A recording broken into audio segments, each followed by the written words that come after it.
এটা হলো Tajpur view point. এখানে আমরা একটু বিকালে ফুচকা খেয়ে নিয়েছিলাম, তারপরে চলে গেছিলাম মায়ের মন্দির, নায়কালী মন্দির।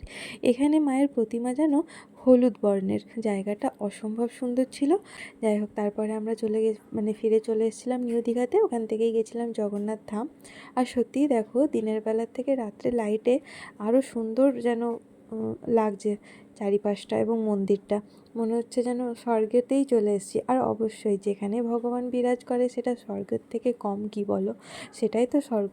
তারপরে আমরা রুমে ফ্রেশ হয়ে চলে এসেছিলাম ডিনার করতে। আর সেদিন আমরা নিয়েছিলাম চিকেন কারি, আর ও নিয়েছিল তন্দুরি রুটি, আর আমি নিয়েছিলাম রুমালি রুটি। তারপরে খাওয়া দাওয়া সেরে আমরা চলে গেছিলাম একটু বিচ সাইডে বসতে। তো ওখানে গিয়ে দেখি কাঁকড়া, অক্টোপাস বিক্রি হচ্ছে। তো আমার অক্টোপাস খাওয়ার জন্য খুব মন করছিল, এক্সাইটমেন্টও ছিল যে কেমন খেতে হবে। তো যাই হোক, আমি অক্টোপাস নিয়ে নিয়েছিলাম। খেতে খারাপ না, তোমরা সবাই একবার ট্রাই অবশ্যই করতে পারো। আজকের মতো টাটা।